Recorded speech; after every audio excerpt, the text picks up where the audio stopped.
Big stocks में मैं आज 4 स्टॉक्स ले रहा हूँ। 2 तो मैं जो प्रिपेयर करके आया था, 2 मैं अभी जोड़ रहा हूँ। है ना। तो पहला है टाटा टेक।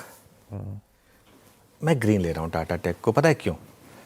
मुझे ना कम से कम ऐसी कंपनी तो है जिसने डबल डिजिट की अर्निंग्स ग्रोथ दिखाई है। अच्छा, टाटा टेक सबसे फैंसीड आईपीओ था, आपको याद होगा। इसका ना एक बार 3 साल का चार्ट रखिएगा। इतना फैंसीड आईपीओ 1 महीने में चल चुका है करीब करीब 9%। इतना फैंसीड आईपीओ, लेकिन नहीं, हमारे 3 साल के चार्ट गलत आ रहे हैं। ये कहाँ 18% पॉजिटिव होगा? इसको हटाइए जरा और चेक करिए प्लीज़ सिस्टम में। जो आपने पिछला चार्ट दिखाया था आइडिया फोर्ज का, वो भी गलत था 3 साल का। वो गलत था। वो इतना पॉजिटिव का नेगेटिव रिटर्न आधा हुआ है 3 साल में। 1400 वाला। हाँ 600 पे। हाँ, तो आधा हुआ है, तो पॉजिटिव कहाँ से हुआ वो? खैर, मशीन है, गलती कर देती है। तो अब इशू क्या है कि नंबर अच्छे हैं। कांस्टेंट करेंसी में 12.4% की रेवेन्यू ग्रोथ है, जिसमें से 4% एक्विजिशन से आई है, मानता हूँ मैं उसको। लेकिन इसके बावजूद 8% ऑर्गेनिक है और कंपनी की नेट इनकम भी 20% बढ़ी है क्वार्टर ऑन क्वार्टर। शेयर महंगा है, 30 टाइम्स पर ट्रेड करता है ये। बाकी इन्फोसिस वगैरह 17-18 टाइम पर ट्रेड करती हैं, लेकिन इन्फोसिस वगैरह सब डीग्रोथ कर रही हैं और बायबैक कर रही हैं ये सब कंपनी। ये कम से कम ऑर्गेनिक ग्रो कर रही हैं, इनऑर्गेनिक ग्रो कर रही हैं, एक्विजिशन कर रही हैं। ऐसी कंपनीज पर फोकस करें आप।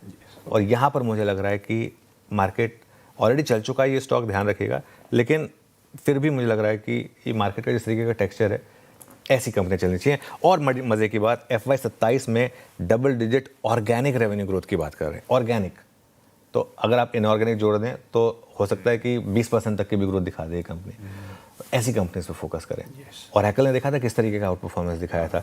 तो आईटी में, जैसे मैं कह रहा हूँ, आईटी में अगर आपको रहना है ना, आईटी में आपको चुनिंदा कंपनियां मिलेंगी जो आउट परफॉर्म करेंगी। जैसे कि Oracle एक हो गई थी, टाटा टेक एक है, एम्फेसिस एक और थी जिसने फिर भी रिलेटिवली आउट परफॉर्म किया था। तो ऐसी कंपनीज पर आप फोकस करें।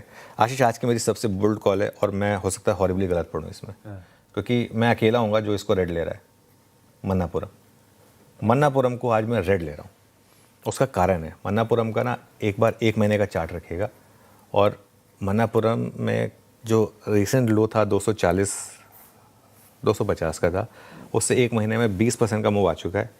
मेरे ख्याल से आज इसमें एक टॉप बनने का रिस्क रहेगा, क्योंकि नंबर्स आपको फेस ऑफ इट अच्छे लगेंगे, लेकिन मुझे इंटरनल्स अच्छे नहीं लग रहे हैं इसके। चाहे इसकी ROE हो या बाकी भी चीज़ें हों, मुथूट के मुकाबले कहीं ख़राब है वो। और आज तो वैसे भी गोल्ड भी नीचे आया है। तो मुझे ऐसा लगता है कि आज इसमें फंसने का रिस्क रहेगा अगर आप गैप अप पे बाइंग करेंगे। तो मैं फिर कह रहा हूँ, मैं गलत हो सकता हूँ, लेकिन मेरा मानना ये है कि आज अगर ऊपर खुले खास तौर से, तो आपके पास मौका होगा एक शॉट करने का। तो ये आज का दूसरा स्टॉक हो गया। 2 और स्टॉक जो मैं ऐड कर रहा हूँ, ONGC और ऑयल इंडिया। क्योंकि जिस तरीके से वापस कच्चा तेल भागा है, आई थिंक उसका एक बड़ा पॉजिटिव इम्पैक्ट इन स्टॉक्स पर दिखना चाहिए। कल ये दोनों स्टॉक डे लो पर बंद हुए थे, शॉर्ट्स हैं इन दोनों स्टॉक्स में, क्योंकि ऑयल पहले 120 तक जाके फिर 108 तक आया था, तो ये स्टॉक गिर गए। अब वापस 108 से 113 पर आया, तो मुझे लगा थोड़ी सी रिलीफ रैली यहाँ पर पॉसिबल है। तो ONGC और ऑयल इंडिया को मैं ग्रीन में ले रहा हूँ। बिल्कुल ठीक।